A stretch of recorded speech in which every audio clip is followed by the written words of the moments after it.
Well, hello everyone. I'd like to welcome you to my very first episode. This is Crypt Rick, and this is I've Been Thinking. And what is this show exactly all about? Well, it's exactly about what I said it is. It's about what I've been thinking. And I wanted to make this show actually very epic and have my first guest. I wanted to be a special guest, and this is somebody I've been watching on YouTube for a few years now. And she is an amazing researcher. And how I found her was by a while back, actually, a few years back, I got involved in watching a very uh, amazing man who was creating uh, a movie that he was self financing and through crowdfunding and stuff, is what I should say. And it was called Gray State. And hopefully, some of you have heard of it. And his name was David Crowley. And I was definitely watching his YouTube channel as he was making videos, and he was giving us all updates on how the Gray State was coming along, kind of behind the scene footage. And then that abruptly ended one day, and didn't hear a little bit, and then found out very quickly that there was something very tragic that happened in that man's life, and that it was, for the sake of the police saying it, it was a murder suicide. Police like to say that this man got to the end of his rope, decided to kill his wife, kill his young daughter, and then put a bullet in his head.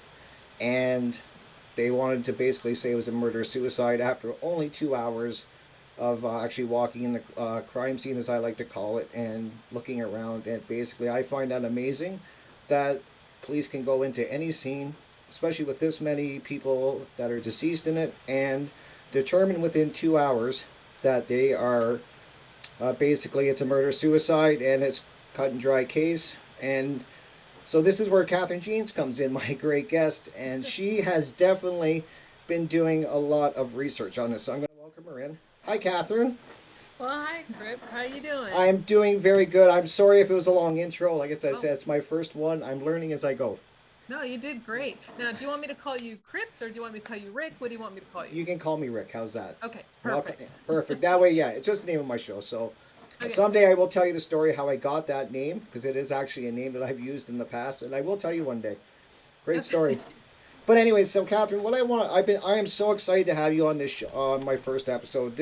I have been thinking about doing this podcast probably for 2 years now, and you're definitely, I'm not even exaggerating that I wanted you as my first guest, because I've been following, as I said in the intro, your channel for years now, and the amount of research that you've put into this David Crowley case is actually mind-boggling. It really is to me. I've seen you do your videos, and I can actually see that it does affect you. I've seen you upset. I've seen you mad. I've seen you more frustrated than more times than not by what's been going on. So what I wanted to ask you, just so people know, I'd like you to introduce yourself, and I know you have medical background, so just so people know that you do know what you're talking about, can you just let us know what medical background you have, and if you've ever worked on cases like this in the past, and that gives you some course on what you know, that you know what you're looking into. Well, first of all, I want to say thank you. I mean, I'm honored. When you asked me to be your first guest, I was like, whoa. I mean, it humbled me. So thank you. You're very welcome. Um, but yes, my background is I was an EMT for 10 plus years. Now my national registry was almost 10 years, not quite, but after that I was working under a license of a physician.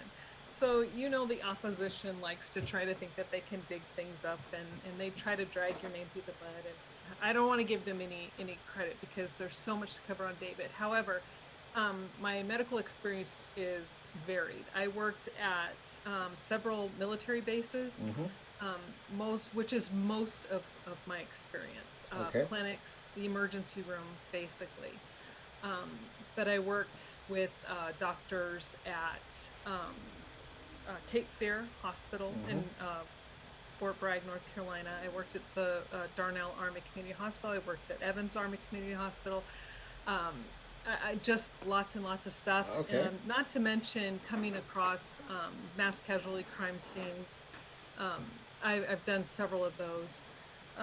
And then also, I have a friend of mine who was a deputy coroner for the Sacramento County Coroner's Office. Okay. And I won't say when they worked and what their name was due to lots of obvious reasons.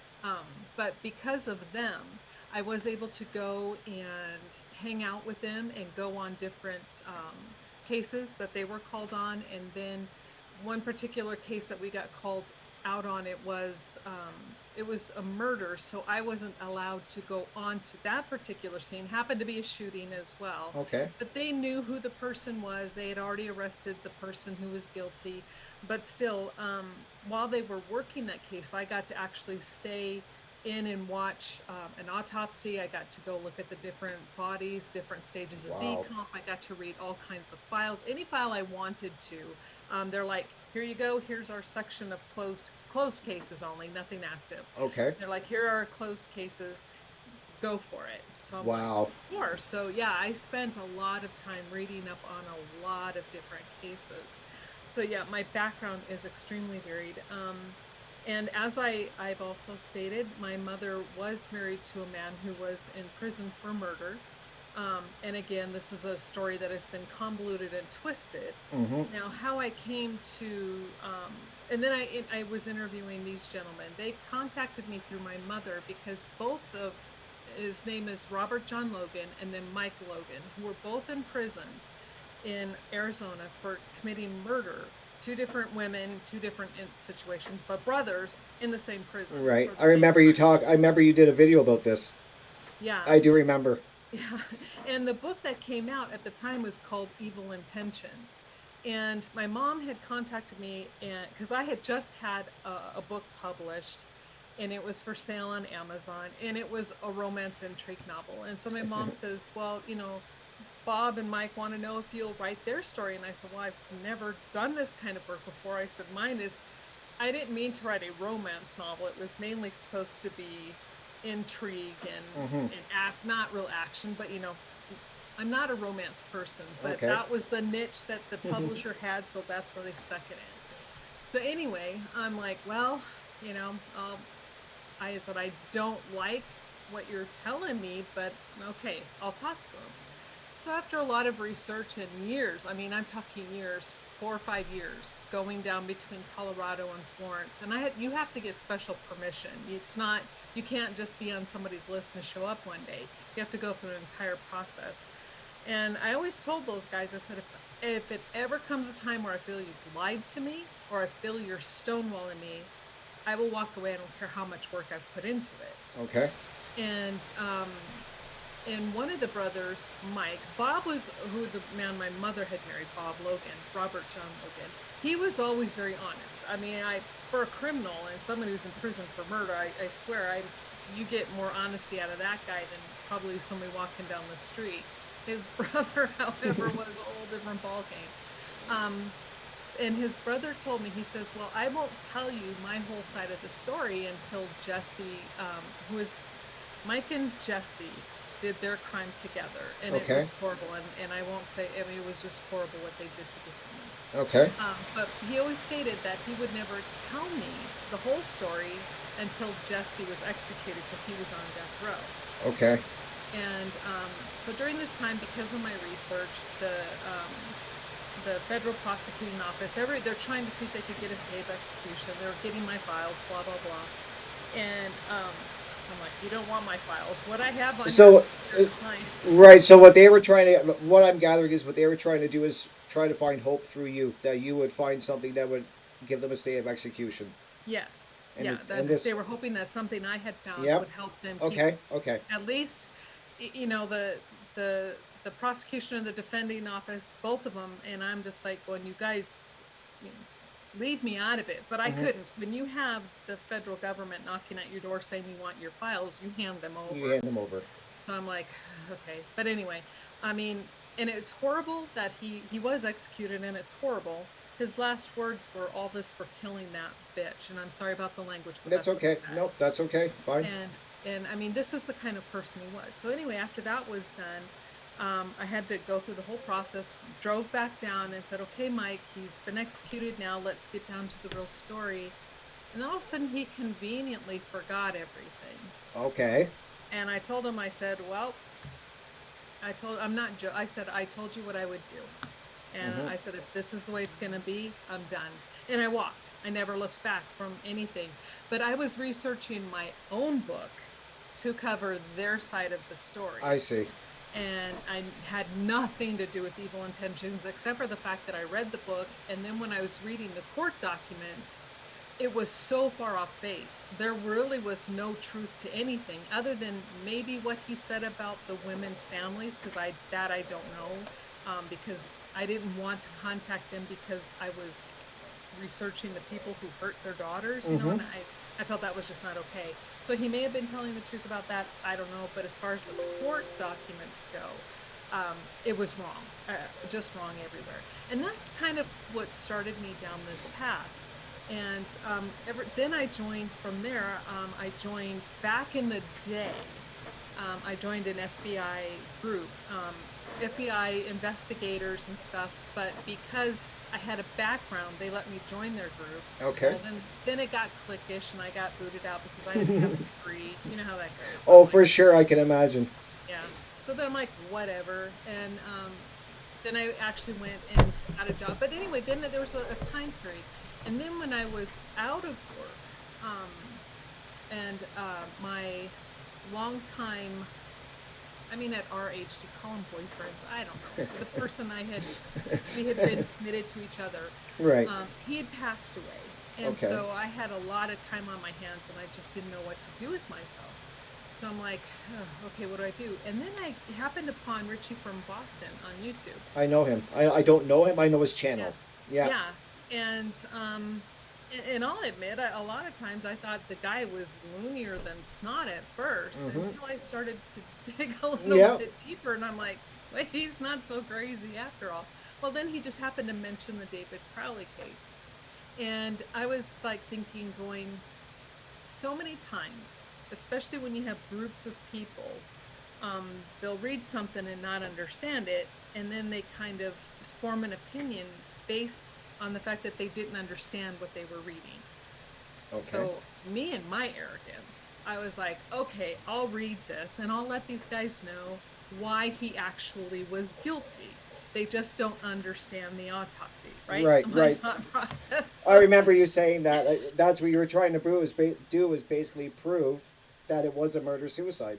Yeah, explain to them why they didn't get it, right? Right. So and then I had watched the documentary on Netflix. That was awful. And right away, yeah. I mean, as soon as I watched that, I mean, like the hair on the back of your neck stood up, and I'm like, something's not right. Well, they lead you down they're leading you down a path where they want to lead you. They're not giving you both sides, and they're not giving you different sides. They're trying to lead you down a very firm decision that he did it, and there was no way around it. And the evidence isn't there. I know. I've seen your evidence. Yeah, and I mean, you're right, and that's exactly what this so-called documentary did. And because of my work experience and then people I've been able to work with in my working career, I've learned a lot about body language and things that you pick up on that most people would never notice. So I'm noticing things like this.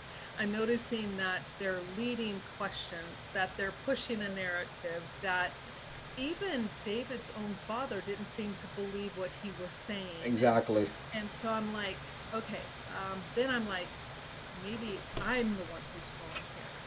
So as soon as the autopsy reports became available, and I got them and I started reading them, and right away I'm like, this isn't right. And there's no lividity, which is when a person dies and there's blood in your body, it settles at the lowest point. So if you're sitting, it'll settle on your butt. Laying down, it settles on your back. Anyway, when the medical examiner is saying that there is no lividity, and I'm like, and then I'm looking at the crime scene and there's no blood, really. I mean, there's there a isn't. little bit of blood, but there's no blood. No, not for 3 people. When Yes. I look at the crime scene, I'm like, that's the first thing I said. There's blood, but there's not a lot of blood. I expect way more. I don't know. I've never seen a body bleed out, but I assume that there's more than what I saw, for the amount of damage that was going on. Well, and that's and here's the thing. A lot of people think that gunshot wounds are like you see on TV or in the movies. You see everything gets flying everywhere. That's not necessarily the case. Okay. However, if you have a total of 4 gunshot wounds to 3 separate heads, Hmm. there's going to be stuff everywhere. There Exactly. should be blood matter. I mean, brain matter everywhere. Blood and then brain matter, and you should be seeing high velocity blood spatter, which is virtually absent. That's what you said. There Yes. might be a little bit here or there, but not what you would expect to see with 4 gunshot wounds to heads. And yeah, and so from there it just spiraled, and I just realized, wait a second, I need to change my attitude and put myself in check, and that these people are actually onto something. And then from there it was getting documents and then just researching.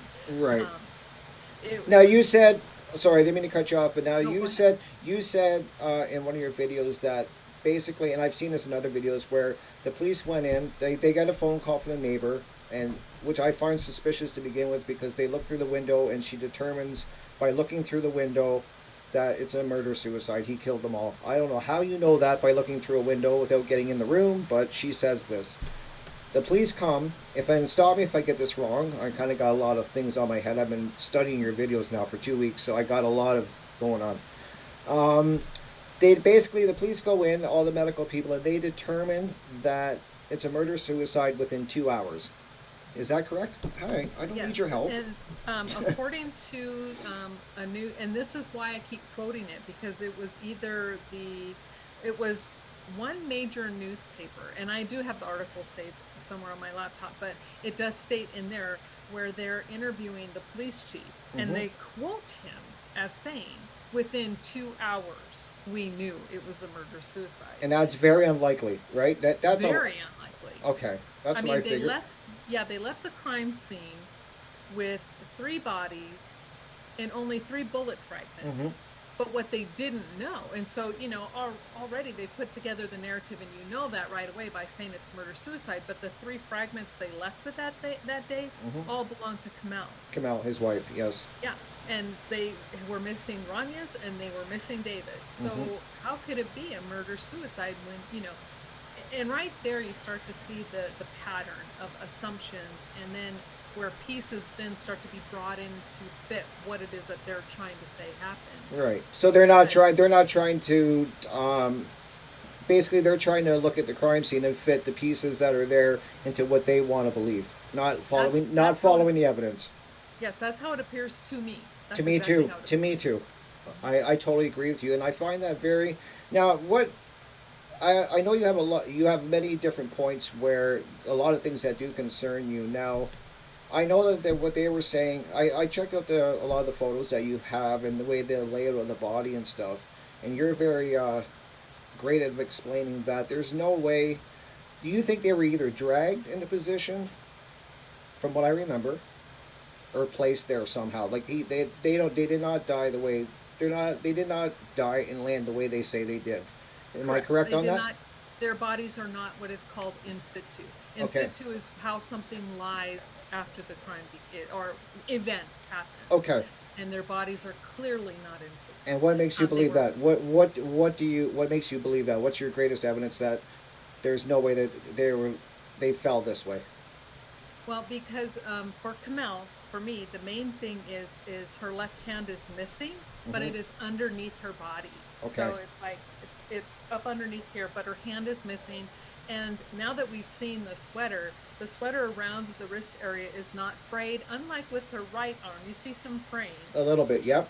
yeah, and but at the angle of where her head was, which was pretty close to the couch itself, Hmm. and then she had there was a blanket or a sweater. There was, I think, a blanket actually Yeah. over her head area. Okay. So the dog couldn't even see it, but so yet it's frayed. Hmm. And then her arms up underneath her. And then for little Rania, we see that in the police drawings that she was found lying on her left side between her mom's legs with her head pretty much really close to Kamel's backside, Right. right? Right. But in the photo that they released by accident, that was included in their report to show that he was guilty. Mm-hmm. She is actually lying on top of her mom's left leg Which makes no and sense. laying right next to her dad. Yeah, so it's obvious the body's been moved because in the sketch they have her one way, and in the photo she's lying completely different. Exactly. And with David, when you look at the decomp marking on the rug underneath the body you see, no, whether it's him or Kamel, we don't know. We just know a body was positioned, say, this way, Mm-hmm. but when he was found, it's this way. Exactly. So, and then he's like this with his shirt pulled up underneath him, Mm-hmm. like if you're dragging and the shirt gets rolled up as That's you're yes. dragging across the floor. So, I mean, there are lots of clues that these bodies were not lying in the position that they were in. And the police want us to believe and have stated that they think maybe paleo drugged them. I don't think so. He's not a big enough dog. I've No. seen the dog in that Gray State on Netflix, and he's not that big of a dog. Yeah, And he's they not. blame the dog for a lot. I mean, this dog apparently ate bodies and ate parts of the body, ate the face off of them, dragged the bodies, and as you've pointed out, there's not enough feces, dog feces, around the whole house for him to have done this. And I think that there's also a point where you said there was actually dog food and water present. Yes. So this does none of this makes sense. There were two bags of dog food, one which had been opened, but they were right next to each other on the floor On the floor. between the kitchen and the back door. So the dog had easy access to it. Exactly. Could have easily ripped it open. And then someone had left one toilet lid open. So there was only water from one toilet, which tells me because dogs drink a lot, and if they're going to be eating human flesh, they're going to get thirstier. So the dog would be consuming a lot of fluid, but where's that water coming from? Exactly. So, Now and what? Now what do you think? Do you think the dog was there the whole time, locked in the basement? What do you think? um, I Just a guess. my best guess is that paleo was probably kept in another room or kept somewhere else. Mm-hmm. There is a little bit of feces downstairs and a little bit upstairs. I think at one point I counted them. I think I counted 29 separate little, No. if there Yeah. was three, I counted them. And there was Okay. like 29 within the photos that they gave us. And I'm like, that just isn't enough for 3 weeks. 3 weeks is a long. It's a long time. Yeah. And did they ever test the feces if there was bone fragments in it? They never did. They dropped the dog off, and they gave in the police reports. They state that they told the shelter to only feed and water the dog and don't do anything else because it was part of a potential crime scene. Okay. Not to collect feces, not to collect urine, not to do a stomach contents. Nothing. They did nothing with this dog, nor did they collect anything at the scene. That's amazing because you think if they blame so much on this dog for the conditions of the body that you would think they would test it. I would. I'm just thinking about what I would do when I go into this case. I'm not an investigator. I'm not a detective, but I got common sense, and I'm just thinking like I see the size of the dog, and it's just he's not big enough to do what they're claiming. I don't think. I mean, I'm sure that there is cases where the dogs have. I know you stated actually in one of your videos that there is cases where you've seen photos of where a dog consumed their owner over time. But what I don't understand is how a dog his size can eat a skull, eat hands, and I actually thought of this actually yesterday when I was at my friend's house. Catherine, you'll probably find this funny, but my friend gave his dog a bone, and I was watching him chew and work this bone over, and they really gnaw on that. Like there's a lot. He was done gnawing on it, I looked at it because I was like, okay, if the dog did all this on the hands and on the face and that, I want to see what the edge of the bone that he was gnawing looked like yesterday. And it was so ragged. And you're saying that there's none of that on these autopsy photos. It's clean. It's clean. Yeah, from what they've showed us, and before I move on to that, I would, I kind of want to make this one point about Sure, paleo. anything you like. They they blame this poor dog, like you said, they blame this poor dog for everything. But this dog is like the miracle dog, right? Miracle dog of all dogs. So not only was he able to consume both of Camel's hands and most of her face, but he did it while her arm is under her body, Yes, and while exactly. her and then covers her head with a blanket. Well, yeah, yeah, Okay, yeah. exactly. And she's and she's laying like this with her arm like this, but yet somehow the dog could get in there and eat all this part of her face. I'm not buying that. I I'm just not don't buy either. it. And so, yeah. And that was the thing when I talked to the medical examiner, Dr. Kelly, Hmm. and because he's the one who showed me a photo of a woman. Okay, I shouldn't say it's a woman. Let's just say it was a person.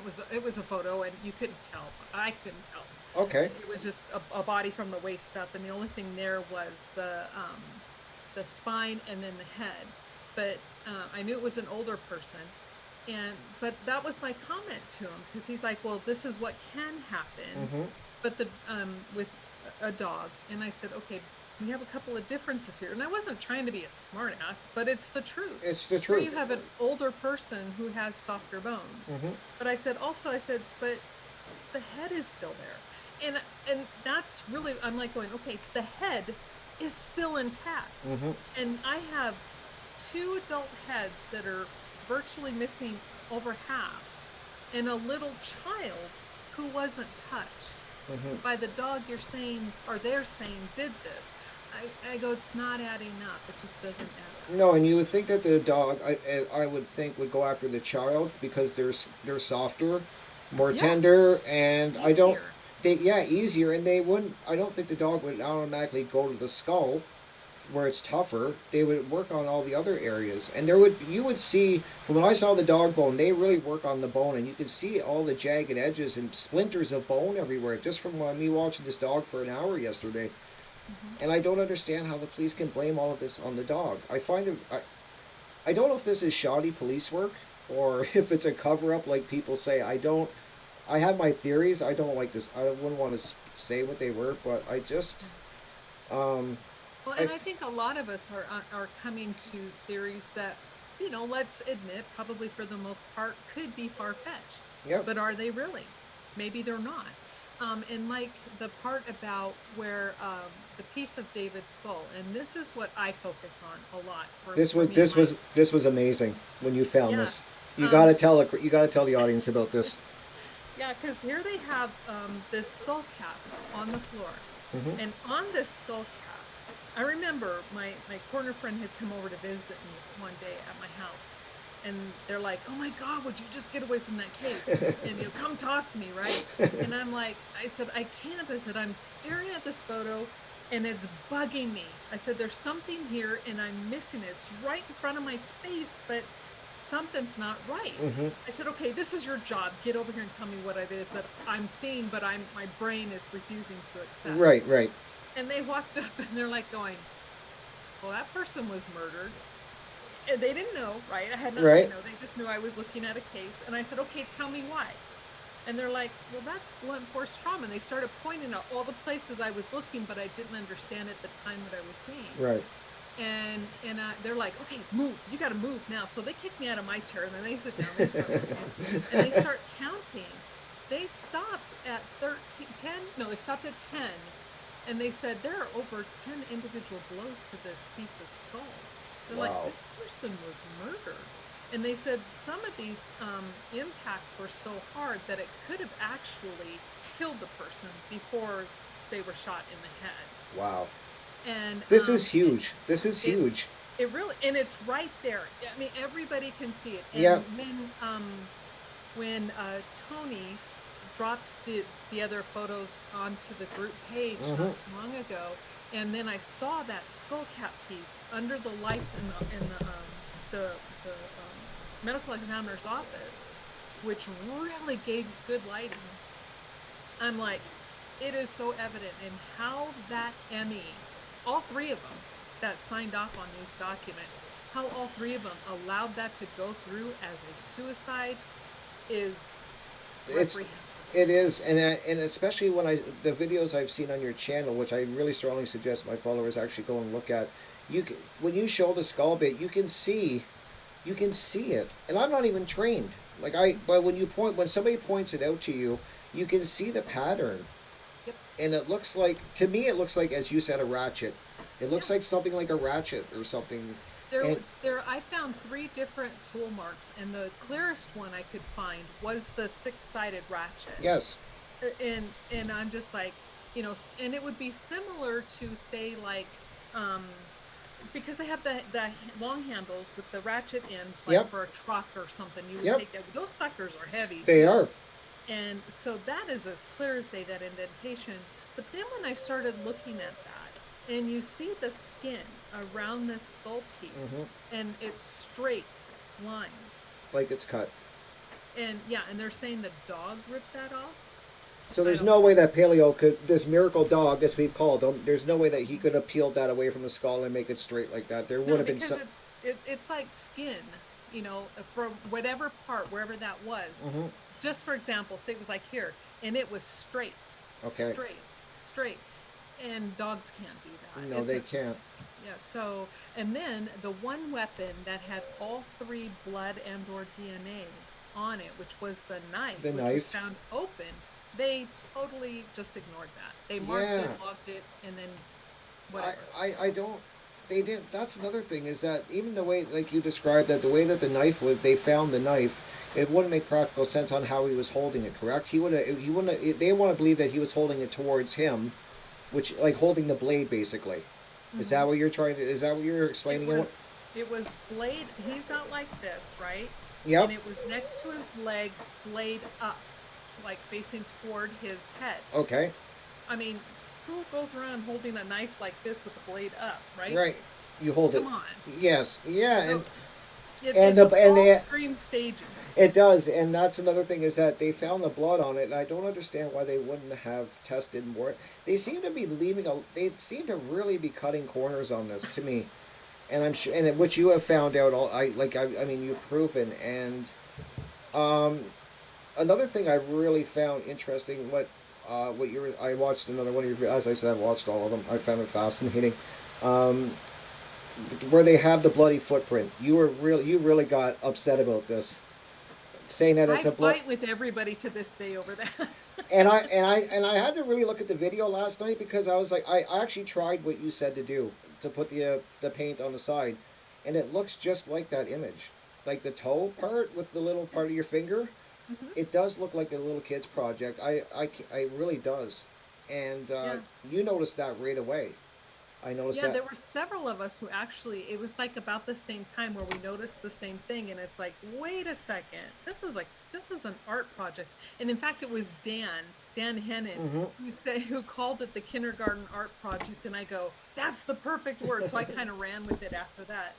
But for me, what solidifies, and it is not a freaking bloody footprint.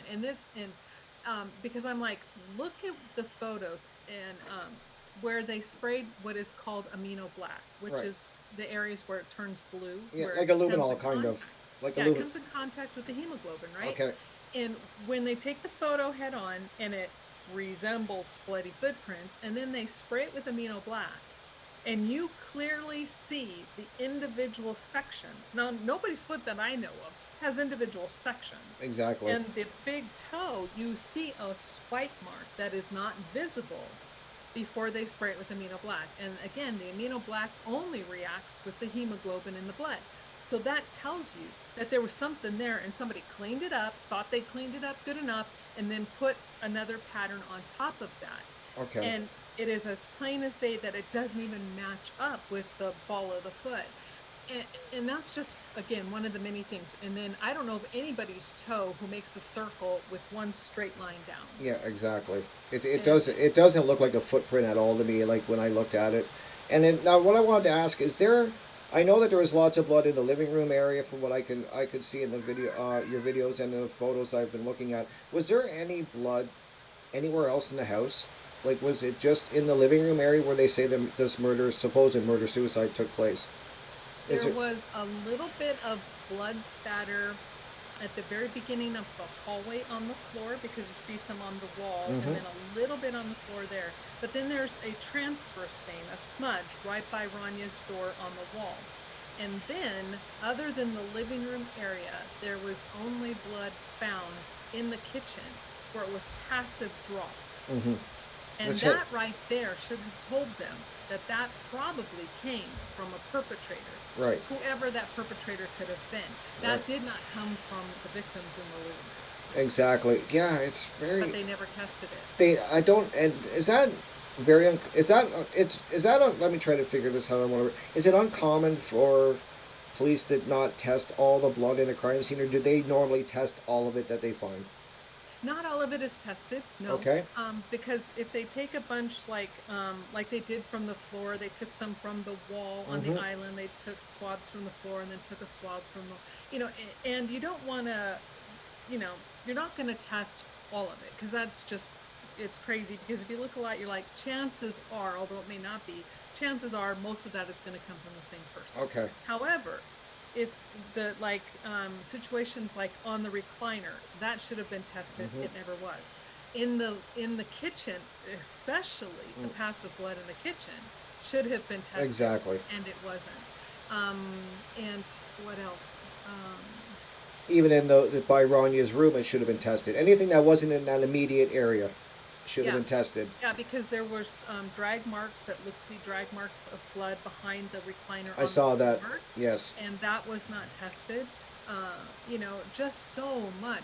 And you would think, again, logic would tell them that, okay, we have 3 victims, and the only blood we have found in this house belongs to one? Yeah, that doesn't. It doesn't make any sense. And but I kind of what I wanted. I forgot to ask you at the beginning with the gun, with regards to the gunshots. Now, is it? If I'm remembering correctly, it was the neighbor said they heard only 3 shots. Is that correct? Yes, but that was at the beginning of the month. Okay. Somewhere between what did they say, the 1st and the 10th, or the 9th and the 10th. It was at the beginning of December that they supposedly heard gunshots, but it was only 3. And yet we have, what, 6 or 7 rounds 6. fired in that house? And you think that in a neighborhood like that, you would hear that. And then another thing I wanted you to bring up, which I find fascinating too, is that tell us about the patio door. That this was not a door that was tightly shut. And I know that they're saying that there was no break and enter, but how do you break and enter when a door is open? I know, I mean, there's no break. Exactly. I mean, and they go to great lengths to take photographs of every door handle to prove there was no forced entry. Right? But they have a back door that is ajar 1/4 of an inch Right? and a kitchen window that is not locked. It So doesn't- why would, it's like, hello, you're not going to have forced entry. Right, and why would the dog open the door with his nose and go out? Like, Yeah, I and mean, close it again. and close it again. Yeah, I know dogs that with a little crack of the patio door, they open it and they go outside. And this he would have done that within 3 weeks. I'm sorry, I just know he would have. Any dog would have. And I mean, like I like the way you call him the miracle dog because it's true. He basically. I'm surprised they're not saying he shot them because he's done everything else. He's done everything else. Now, what I find interesting too is that what about they have the gun that supposedly did this. Is there any prints on this gun that are David's that they can say yes, this is his. He held this gun, and he was the last one holding it. He did the shooting, or is there not? Isn't there a residue from a gunshot if it's close to the head and stuff? There's like gunpowder burns, stuff like. If you, Okay, I'm kind of jumping all over, but do you no, know what no. I mean? I gotcha. I mean, if it's a close contact wound, you would expect to see the stippling Right. and gunshot Stippling, powder. that's it. Right. But they didn't test for any of that. Okay. They couldn't see stippling. They did see a round impression on poor little Ron. I believe it was little Ranya's head. They could see a circular correct. impression. Right. But as far as the entrance and our exit wounds for David and Kamel, there was nothing there. And what about the gun? Is his prints on there? As far as the gun goes, they found a partial palm print, but they had nothing to compare that to David with. They had a partial print on the magazine itself because there's a bloody fingerprint on the magazine. But they determined that there were multiple stacks, so it looked like there were a couple of touches, and they couldn't determine which thumbprint or which fingerprint was on there, and if it was David's, and when it was done, because there was stacked prints. Okay, I see. And then, So and also no prints of David's on the gun safe where he kept it. no, that was actually Kamel's. They found Kamel's DNA on the gun safe, not David's. That doesn't. Okay, so apparently Yeah. he had a breakdown. She went and got him the gun, so he could do this. Is what they want us to believe, kind of. Like Yeah, this, I just. have no idea. I And mean, yeah. okay. So and now what I've also was this has kind of always made me wonder too is in your investigation. Now you don't have to say you don't have to actually say definitively, but I think you're leaning on the side that it wasn't a murder suicide. From what I've done in my research, I can't see anything um, in any of his diaries that I've seen people post that he was anywhere close to doing something like this. There's not, and from what I can remember, the police said they went through all. He had terabytes of information on multiple hard drives. From what I can tell of David, just by watching the videos and that, this man kept track of stuff in great detail, and he kept his thoughts on journals and stuff like that. There was nothing they found, right, that even hinted towards him doing this. Yeah, and that was done by Detective Klokanos. I think I'm saying his name Mm-hmm. correctly. Yep. And that's his job. He works actually for the Dakota County Sheriff's Department, but he did his research for the Apple Valley Police Department, and he went through all of it. And his report is that we could find nothing that justifies motive. We can't give you a motive. And as you know, when you read through all of it, there is no motive. There's none. There's No. just nothing. He was actually seemed to me that he was on a high note and trying to move on with his life. And now that with that said, I can always play devil's advocate. I mean, he very well could have snapped, and this could happen the way they say it did. I don't personally believe that. That's my opinion. Just because there's so much pointing in a different direction. Now, who do you? What is your? I'm trying to word this the right way. Um, who do you are your biggest suspects? Who had to gain from David Crowley getting murdered Um, or doing this? everyone that was close to him had something to gain. Okay. And again, this is not me saying you did it, you did it, Exactly. did it, but I'm saying, and this is not easy to say, Okay. but his brother, Mm-hmm. Kamel's sister. We have Danny August Mason. So we have Dan Jr., we have Sidra, we have Danny August Mason, we have Sean Wright, we have Mason Hendricks, we have Joseph Seaton, we have the Apple Valley Police Department. Now, I'm saying they weren't. I'm not saying they're in on it, but I'm saying they have motive to cover Exactly. things. But I mean, everywhere, motive points in every direction Right. except for toward David. And for me, I will say, um, unless, and I don't even see how they could do that, because his skull piece alone tells me he was murdered. Exactly. That's what I was just going to bring up. Yeah. I was going to So say. if he was murdered, how could he have done this? It just makes no sense to me. Right, and I find it very strange that in this police investigation that they wouldn't have even did they even question all these people? Like, did they ever go to all of these people that we suspect had something to do with it, and just to even rule them out?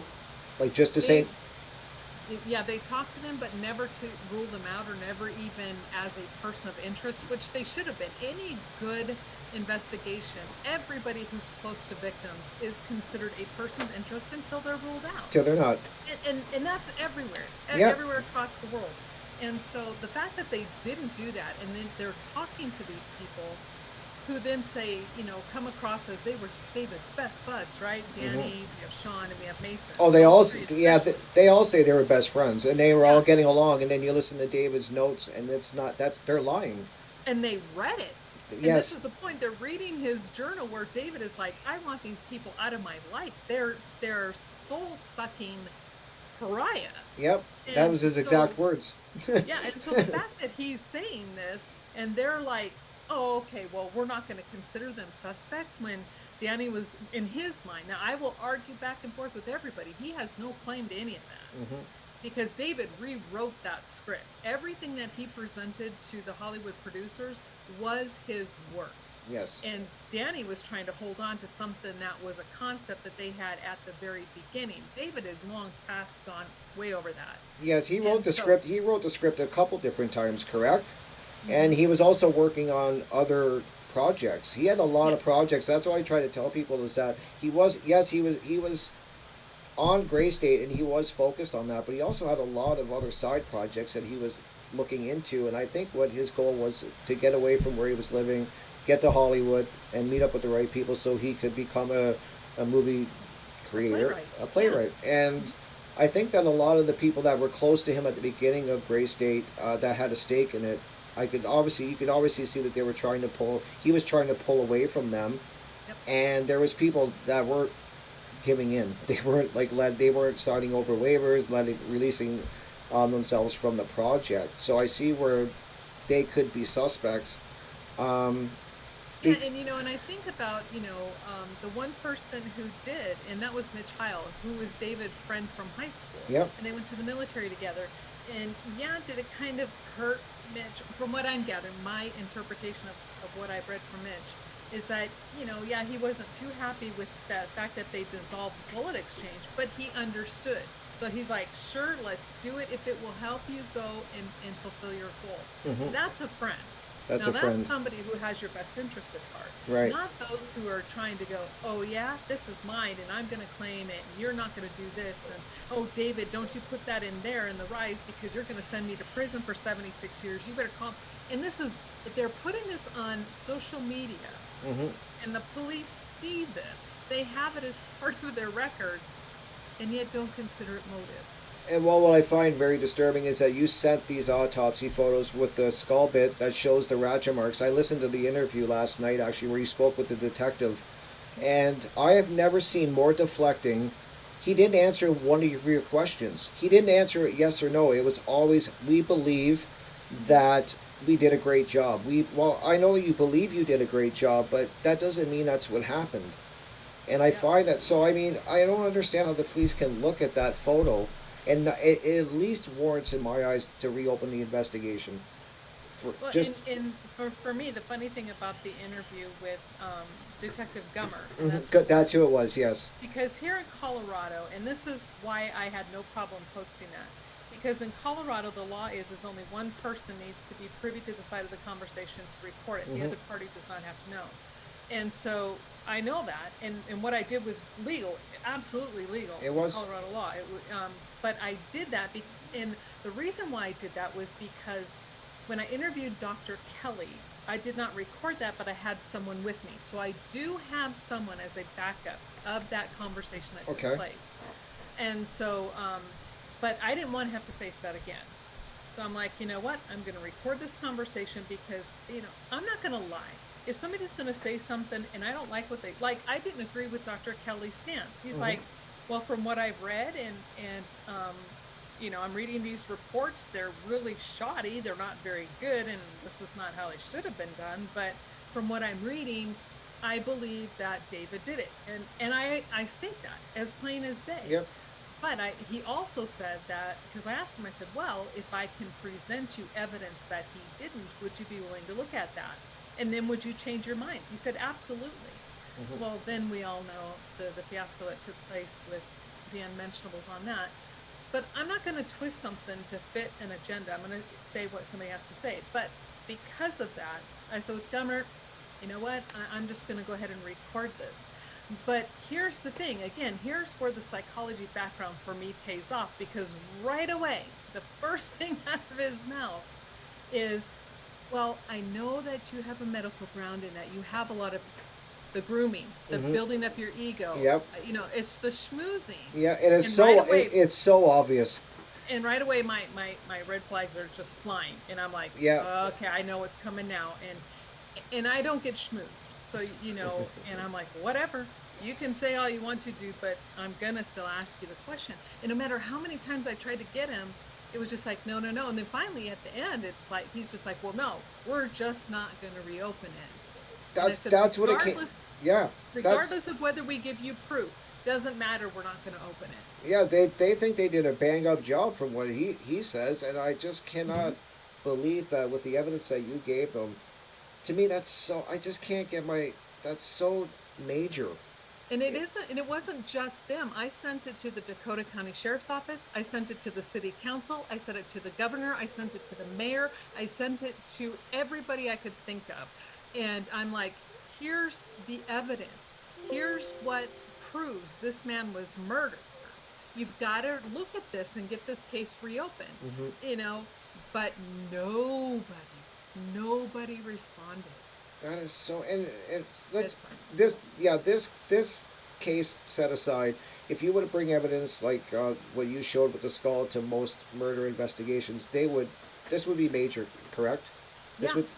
this would be something that they would really look into. I mean, as like, I want really people, anyone that's watching this, to really look at the videos that Catherine has, where she shows the photos and she enhances them and stuff, and you can clearly see a pattern where it looks like a ratchet. I know I have ratchets, and when I saw the pattern on your photos, it's so clear when you point it out. And I Once find you see it, you can't unsee you can't unsee it. And another thing that I found disturbing is to do, whoever did this, if it's ever proven, it's really disturbing that they would do this to this family in the way that they did. I mean, with the young daughter and stuff like that. I find it very, you're dealing with evil people, the way I see it. How who let's just play along here for a second. Who do you think died first? How do you think this happened? Do you think this all of these murders happened at the same time, or was this something that was dragged out and maybe they were torturing David emotionally, trying to do whatever they had in their mind? Or was this something that was a spur of the moment and they just killed all three at once? What do you think? No, I believe that they were killed at different times, but within relatively close time frame, like maybe a day at the most apart. if Okay. that. But definitely not at the same time. Do you think they were killed there? Um, Kamel probably because of her blood. Okay. It is there, and it's pretty much everywhere, as well as on the floor. Mm-hmm. But as far as Ronnie and David, no. With the amount of damage that was done to David, absolutely not. And you see the white dog hairs on his clothes.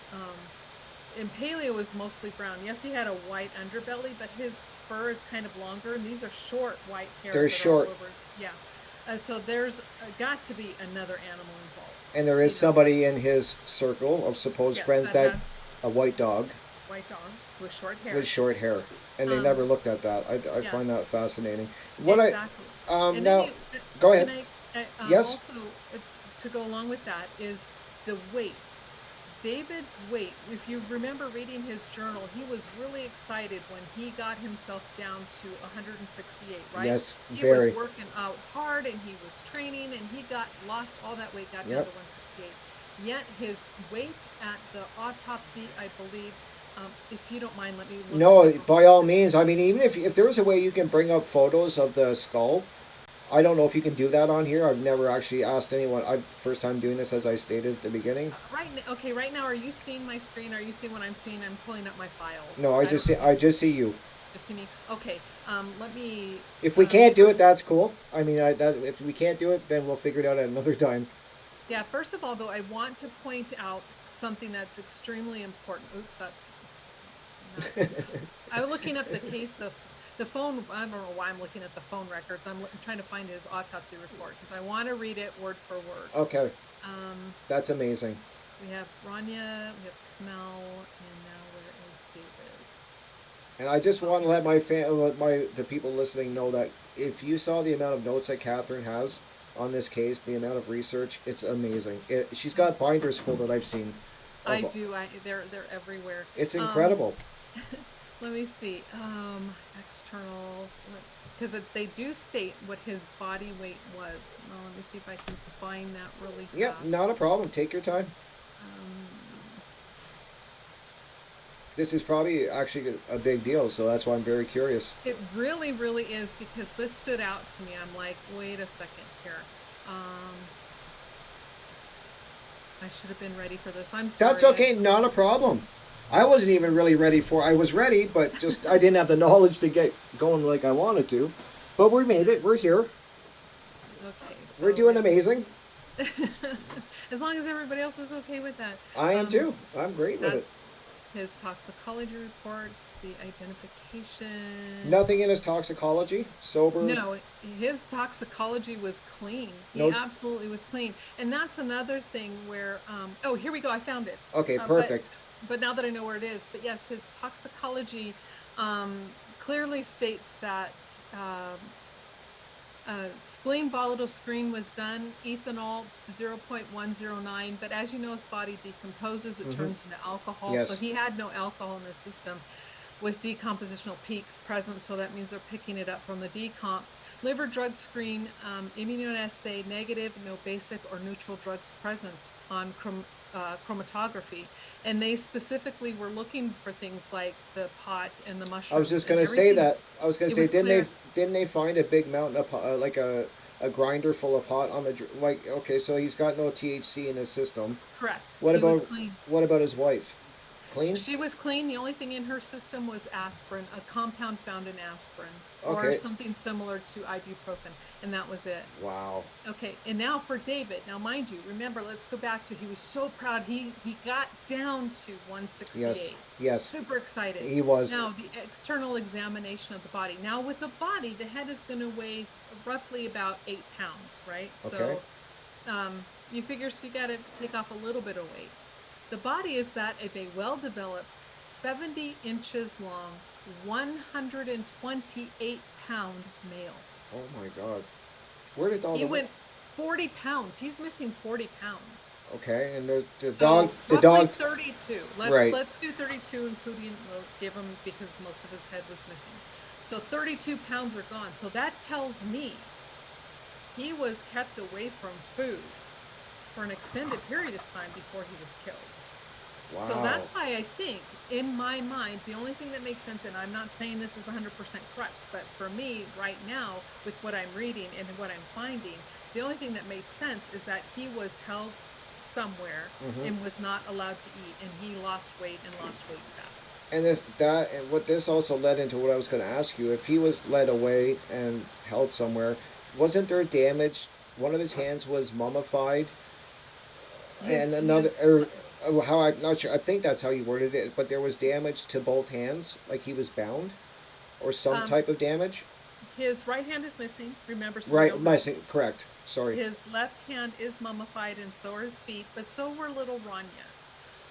Now, when I asked Dr. Kelly about that, now I did research, and they say that mummification, depending on the condition, it can happen faster in the hands and feet because there's less fat to Okay. keep that from happening. And when I talked to Dr. Kelly about that, he did say it wouldn't surprise him to see mummification in the hands and feet in this situation. So whether or not he was bound, I don't know, because I don't know if they did any kind of test. Did they swab his wrist? Did they look for like tape, or did they? I have no idea. I'm willing to bet by the rate of by the looks of the investigation, they didn't. Just Correct. because why would they? Now, Right. with the missing hands of everybody in the family, how did they explain that away? Is that they're blaming everything on the dog? Yes, Paleo ate David's right hand, both of Kamel's hands, both of David and Kamel's faces, and only Ranya's right arm, and then fractured her third rib.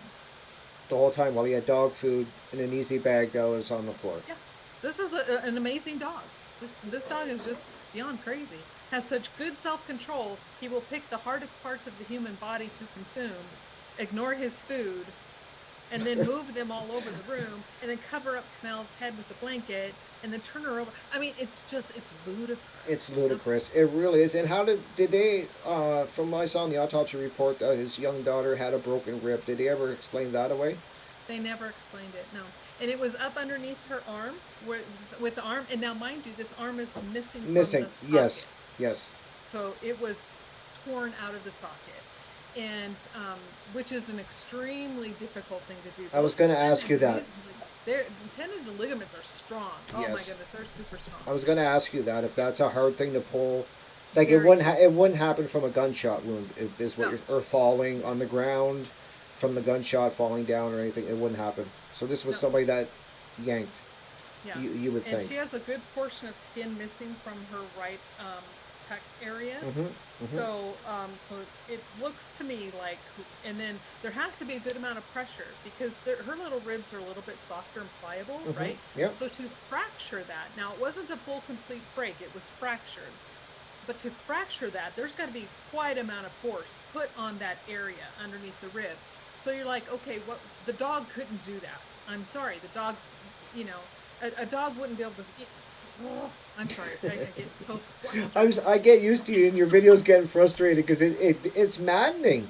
It is. I don't and I don't know why they didn't test all of this stuff and just to even rule it out, just so they could say, because they could say to people like us, well, we did all the testing and you may think what you want, but this is the testing. You can't argue with the testing.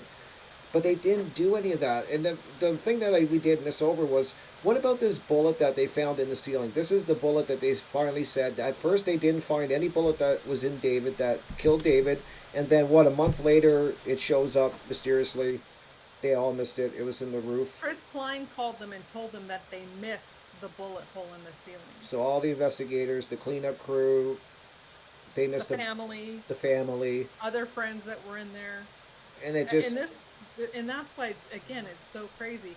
And when you look at their reports, how they write it, they said that it was brought to their attention that there was a bullet hole in the ceiling. And then when they get there, their exact words are, there is an obvious defect in the ceiling as they open the door. So if this obvious defect is there, February 17th, it would have been obvious to the 30 people walking through that house the whole 4 weeks prior to that. Wow. But yet it was never found. And they did eventually find the bullet in the attic, if I'm correct. And of course, when they did they must have tested the bullet and they found David's DNA all over this bullet, right? Like they have proof now that this went through him. I'm assuming that this is a case closed. They found the bullet, covered in his DNA. He shot himself with this bullet, right? Go ahead. Yeah, no. When they tested it for blood and it came up negative for blood, and so then they took it to the lab and they swabbed it, and then they sent that swab, and the only thing they could find from the swab was DNA. Now they did not determine where that DNA came from, but it was not blood, it was not brain tissue, it was not hair. It was not skin. It was none of that. They could see nothing. When you look at the fragments from Kamel that were located, yes, and you can clearly see, it. Know how sad of an event that was. Yes. You look at this smushed fragment that was found in the attic. Yep. And not only is it devoid of anything that represents that it went through any kind of a body, but it has no blood. And that's that's highly unlikely, right? If a bullet goes through your head, there's no way there's not going to be something on it. Correct. If it goes through your head. Because especially with hollow points, they expand and mushroom on impact. Right. And the head is pretty hard, so the minute it goes through there, it's going to start to mushroom. And as it's tumbling, it's going to be closing up and gathering materials into it before it exits. Right. So yes, it will have stuff within those mushroom sections, and there was nothing in that fragment. And the other thing we have to keep in mind is David's, remember, he's like this. The left side of his face is now facing the window. Now I'm going by their scenario, and I'm letting them know how their narrative isn't working here. So his exit wound is on the left side, which is facing the window. Right. But the bullet in the ceiling is this way. Okay. So we have something going this way, but this trajectory is this way. That doesn't. And they never explain that. And isn't it that he is, and plus where the gun was, it was his wrong hand, correct? It was on the left side of his body. He's right-handed. So yes. that this is manic. And this is the thing. And when I read their reports, and this is what I tried to explain to people. Now, when I first started to do my EMT courses, I had fantastic instructors, and they were paramedics, had been for a long time, and they drilled into our heads, your right is the patient's left. Your right is the patient's left. Because when you look at these reports, even the police officers get it wrong. Found on David's right side. It's not. because it's their right side. So they're assuming and but see, criminals and most people who are doing these acts do the same thing. It's on their right side. So as they're putting something down, it's just how the brain works. Right. So you have to train yourself to think the opposite. Okay. And to me, as soon as I'm reading these reports, I'm like, ding, ding, ding. I'm like, hello, that was placed there. The person who put this down put the gun down with their right hand on his side, thinking they were placing it on David's right side. Because let's face it, even for someone who did that, this had to have been traumatic, even for them, I to do this. I would hope. I hope it was. If Okay, yeah. Let's say that we hope it was. I hope it was So because they probably were not thinking very clearly when they placed all this. When they were staging things, they didn't right. think it through. Like the bloody footprints. It's only the right foot, and it's at the side of the island where the laptop's not even at, because they're trying to say he went to walk to the laptop and type Yes. it in. It's on this side, but the laptop is over here, where there's no footprints. That's the first thing I Again, thought of. yeah. Again, nothing matches up with Okay, and then, anything. and what is your thoughts on this? The Allah Akbar that was written on the Yallahu Akbar? yes, and that was written on the wall, correct? Yes. In supposedly Camilla's blood. Is it what Yeah, they? it was Mel's blood. It was Camilla's blood, but it wasn't Dave. It does. I've looked at the handwriting samples that you've shown, and it does not match. I mean, I'm not a writing expert, but you can tell it's not David's writing. And also, you were saying that there was writing on a notepad and some other things.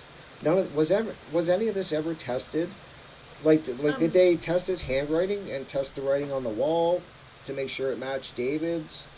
Anything like that? I did see recently in documents that Greg got in a longer, the 485 or 488 pages. Right. Yeah, he does amazing work too.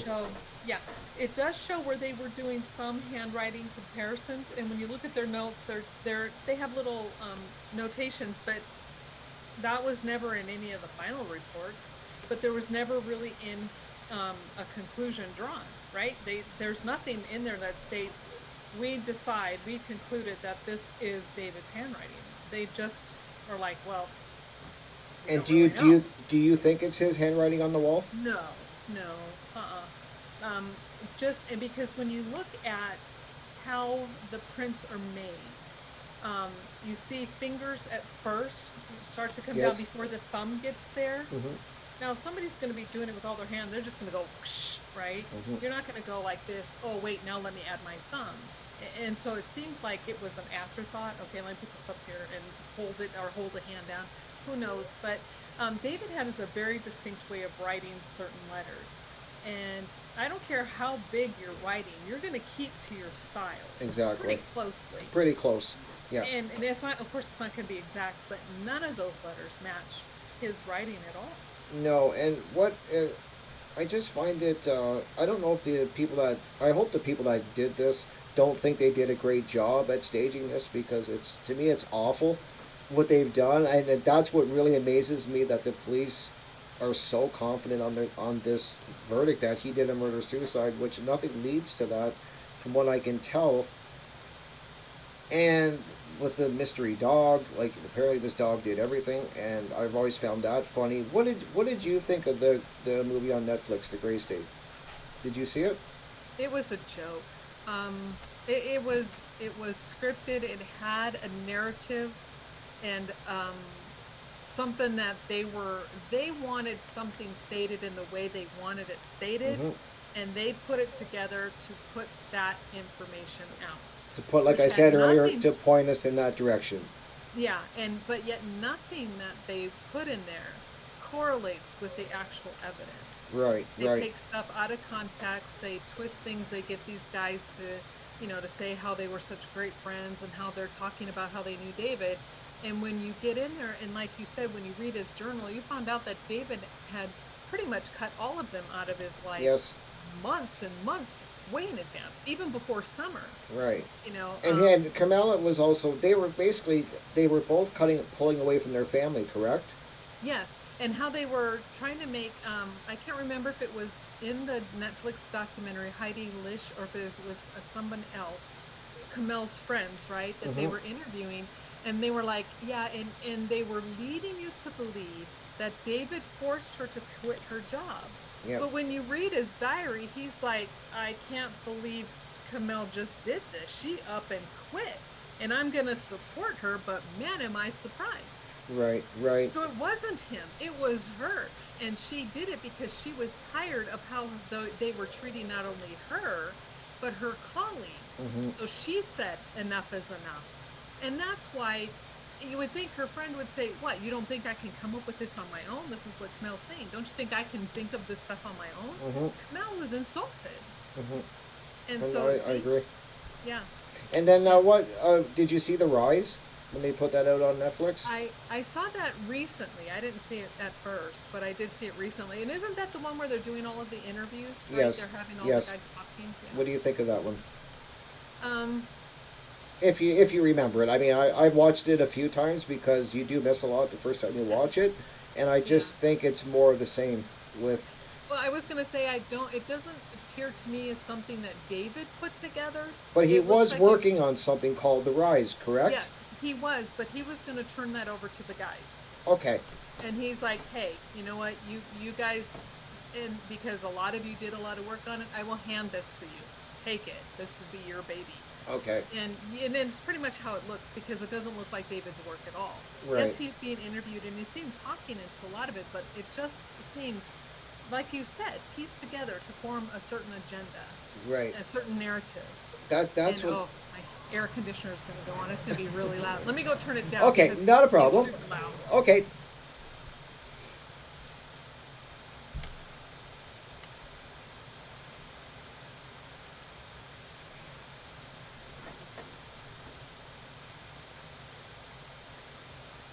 I didn't think it was that hot in here. She's back. Oh, Oh, it sounds like a freaking jet engine. that's what I was wondering. I was like, wow, that's loud. It's a tank or something going through her house. Oh my god.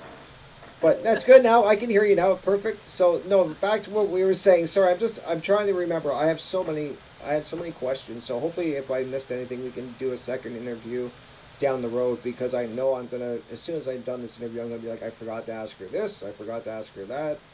So I'm hoping you'll agree. Anytime. That would be amazing because I know that you're keeping up on this. What Well, I will my say that go ahead. just so you and your listeners know, Sophie and I are working on something that has come to our attention recently, but then also something that we've known all along, and it has to deal with the blood. Mhm. So we're working. It's gonna take us a while. This isn't something that's gonna be out in a couple of weeks, Okay, but we have something pretty big coming down the pipe. So that's very exciting. Now I want to play. Let's play devil's advocate for a minute, and we believe everything that we've been told about this case because I do remember from what I saw in the documentary and actually from some of the Kamel did have she was having I don't want to use the word paranormal experiences going on, but you can clearly see where she herself talks about it in the movie and in other videos. What do you think? That's the one thing that is really bothering me. What do you think was going on with her? Like I know that they were always struggling with the religion. They were kind of exploring different spiritualities, which I think is totally normal as you get older. You experience new things. I'm not saying that they tried to stage it. they were They're- searching. They were searchers, yes, same as me. And so, what do you make of her having these like paranormal visions and voices? Do you think that maybe that couldn't there been something going on where they were losing grip a little bit? In my take on no, were they losing the grip? No, not at all. But my take on this whole situation is a little bit different from what a lot of people. Mainly because I guess because I see things when you experience life in a different way, you see things in a different Mhm. way. And so how I experience life in situations like this, like growing up, my mother used to think it was really funny to invoke spirits, right? Okay. You know, having them come in and turning off your lights and all this other stuff. So I've seen entities, so I know how real they can be. But when I found out, and the thing with Kamel is, I believe she really saw something. But David, he didn't understand it. And Right. so but at the same time, he was trying to support her and document it. But then there's that other side of him going, well, come on, let's kind of figure out what this is. And but when I found out that Danny August Mason and that actually a lot of those GS guys were really into the quote unquote paranormal, um, to me, was it a true entity? Because maybe they did something that they shouldn't have done. Some people say that they see things when they play with the Ouija board. Now, that's not what they did, but you know what I mean? When you Yes. start invoking spirits, things Yes. can happen. Or was were these things that were occurring in their home due to things being planted and carried out by the people who could be involved? To me, it's either way. Either one right now is a plausible explanation. But do I see them as losing a grip? No. So you don't And think I there's any in your from the research you've done, you don't think there's any way, because we know that David was a war veteran, that he Mhm. did a couple tours of duty. I know that in this last tour of duty, from what I understand, and correct me if I'm wrong, he was very wasn't happy about how it went, how he got deployed again, and how he was, Right. and stuff like that. You don't think, because we know that soldiers see a lot of awful things. Hmm. You don't And think he that, did. and he did. He said that, and we saw also him speak in the. I'm trying to peel the good parts out of the Hmm. documentary, that where he's the one talking, so it can't be taken out of context. And he's clearly states himself and his friends say that sometimes David would go into a dark place, and that if he ever went to that dark place again, that they were to call him out on it and intervene, because they would lose contact with him for a few days at a time. Do you And think it's possible that he went into a dark place and this happened? no, no. And let me tell you why. Because when he was referring to a dark place, that's when he was isolating himself in writing. He had delved so deep into his writing, Mm-hmm. everything else just suffered and nothing else was of importance. Okay. That is a dark place. As a writer, and this is what I try to explain to people, because when I actually, in my second book that I wrote, it's not published, but I did finish it. Now, when I finished that book, I actually moved to a different state Okay. and I locked myself down for weeks at a time. I took no phone calls, I didn't look at the internet, I didn't answer emails because I had to focus to get this finished. So unless you write, you don't understand what he's saying by a dark place. He didn't snap. He never lost his temper. But at these times, is if when you're reading his journal, I think this is at the same time when he was experimenting. I think with the mushrooms and stuff like Yes. that in Yes. absinthe. And Yes. then he says, "That was bad. I don't ever want to do that again." I was just gonna say that he did not enjoy it. Like No, from what not at his, all. not at all. So that's not somebody who's going to snap. And with my time spent at a lot of military hospitals, and then being neighbors to a gentleman who actually was a Vietnam War vet, Mm-hmm. and I've seen these people who snap and just they're off in these, they're back where they were, and it's not pretty. There's no mistaking it. I mean, Wow. it's when somebody says they have PTSD and you see that, you know it's PTSD. Okay. David never showed any signs of that at all. He wasn't happy, which is why he finally told the military, "I'm not going to go do this anymore." He took a stand, and for him, I think that was his saving grace. Mm-hmm. I think that's where he kind of saved himself. He said, "No, I'm not going to do that anymore. I don't care what you do to me, but I'm not going to go carry that gun anymore." Mm-hmm. And he didn't. And he didn't. That's So, true. and then he was working out those experiences in his writing and in his trailer. So it was cathartic for him. It wasn't sending him to a dark place where he was going to spin out of control. Again, it sends you to a dark place because you're so engrossed in what you're doing. Right. He said he even was ignoring his own daughter, and he's like, Yes. wait, what am I doing? And then when he realized that he was treating his daughter the way he felt his father treated him, it was a huge wake up call. He's like, I can never do that. I don't want to be that kind of dad. Right. And then he set on a purposeful track to get to know his daughter and then to make a better life for his whole family, take care of his wife and his child. And at the end, when we're reading his journal and then you see at the end where he was finally excited, he's like, I know, I finally connected with her. Hmm. That's not somebody who snapped. No, I agree. I totally agree. I just wanted to put that out there because I know people are going to say it's possibly snapped. In fact, my own wife says that it's possible. And what I find kind of weird is, say that the people that we think committed this murder, has anybody tried to, that you know of, you may not even know this, but nobody, is anybody trying to make this movie? Has anybody picked up where David left off or tried to make this movie or continue his work? Because to me, why would they murder him? This is another thing that I kind of always am troubled with. Why would they do this murder so brutal? But they're not gaining anything from it. They're not gaining. They've tried, and yes, they have tried, and they're still trying.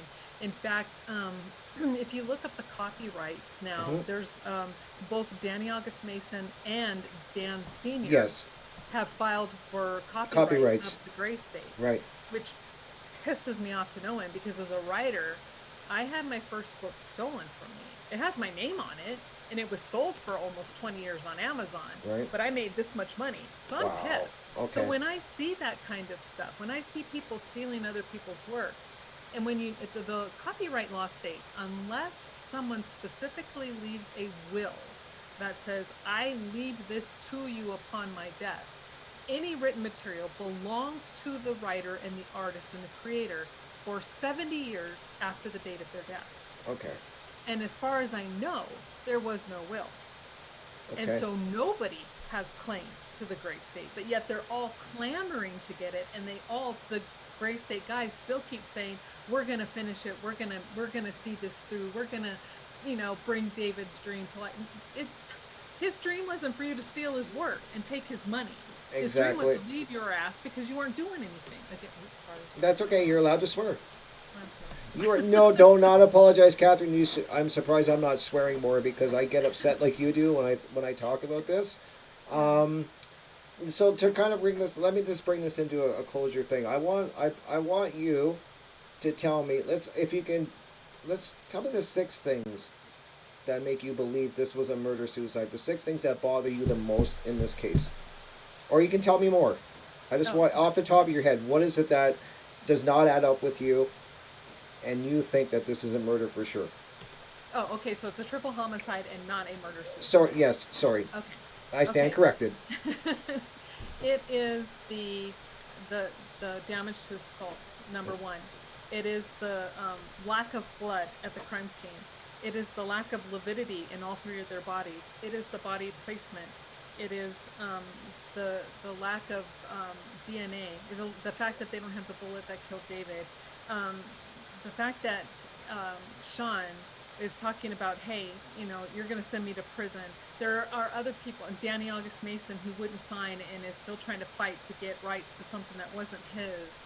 The fact that there's only white dog hair on his clothes when his dog was mostly brown. The fact that the door is ajar, the window is unlocked. Not enough dog. I mean, I could go. I knew you were gonna. I knew you were gonna do that. I was like, she's gonna go on a roll, and it's gonna be one after the other. And I that's amazing, and that's what I'm telling you, people. You have to look at this case, and you have to look at Catherine's work. It's not as cut and dry as the police wanted to make, and even like I've heard you say, the evidence. This evidence should have been looked at and processed, if anything, to prove people wrong and to eliminate people. Mm-hmm. And to me, I find it just, after all these years, I found it hard to believe that they came up with this after 2 hours. And then after you did more research and you got that skull fragment where you see the ratchet marks and the tool marks that he was struck with, and they didn't reopen it, I don't understand. Why do you think they're not? Why wouldn't the police want this reopened? What do you think? My best guess is they probably know who did it, but they can't prove it. Okay. So it's easier to have a closed case than to leave something open forever on their books. that's my best guess is that. And They I don't think want to be proven they're wrong. digging. I'm sorry, They what? don't want to be proven wrong, kind of. Well, That they're digging their heels in now because far too many people see that it was a rush to judgment on their part, and that they have absolutely zero evidence to back up their stance. And instead of saying, okay, yeah, we rushed to judgment, it's their ego won't allow them to be wrong. So I exactly. see a lot of ego at play here, and that's sad because they've labeled this man who was 168 pounds at his lowest, which he was super happy, who is now 128 pounds upon his death. Hello, ding ding ding. Yeah, And and then the brutal beating he took, the horrible things that was done to his wife as well as his daughter, and they're content to allow him to carry that title. tag with him because he's not alive to defend himself. And to me, I see that as a very cowardly thing to do. To me, that I would be more impressed if someone were to step up and say, okay, everybody's pointed stuff out, and they weren't prepared. I don't care what they say. This was their first murders in over 6 or 7 years, and Oh before wow. that they had one. With it 3 years before that, so within 10 years they'd only had one besides this. They had no idea what they were doing. They were clueless. And instead of saying we made a mistake, at the time we did the best we could, and we right now we don't have enough evidence. The scene is now gone. This will forever be an unsolved case. I could respect that, Hmm. right? Me And I too. think most people would. Most people would say, "Thank you." But the fact that they're digging in their heels and saying, we're right, we don't care how much evidence, we don't care if you show us solid proof he's innocent, he's guilty.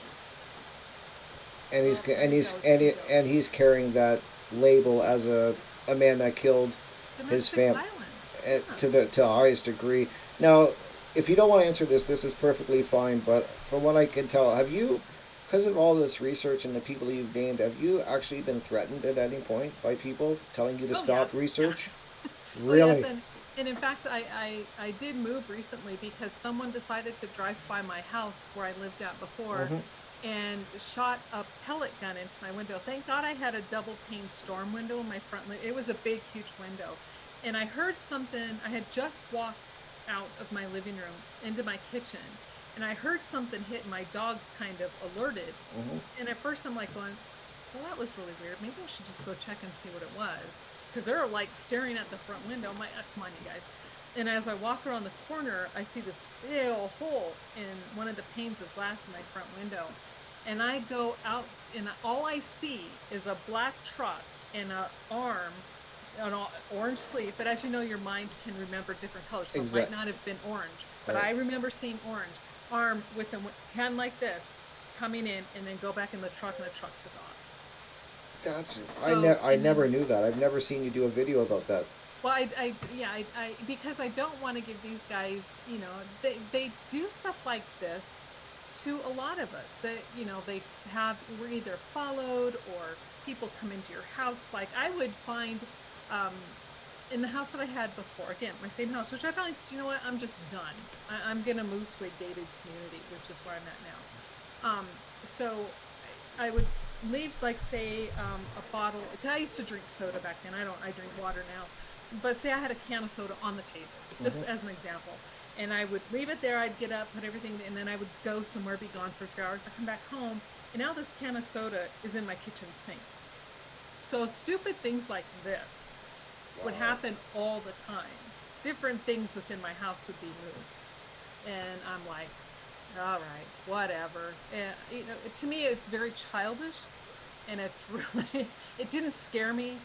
It made me angry. I had a roommate at the time, and she got scared.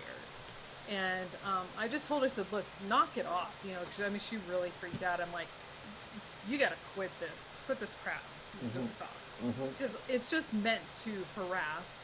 Because if they were really going to do something, they would have done it. You know what I mean? They Right. could have come in and done something, but they didn't. And And they wouldn't tell you about it ahead of time or exactly. give them. But have you actually received emails from any of these people that we've Yes, mentioned, and they're telling you to back off? yes, Sean Wright, actually. Not Sean Wright, Sean motherfucking Wright. Oh yes, as he calls himself, I'm Sean motherfucking Wright.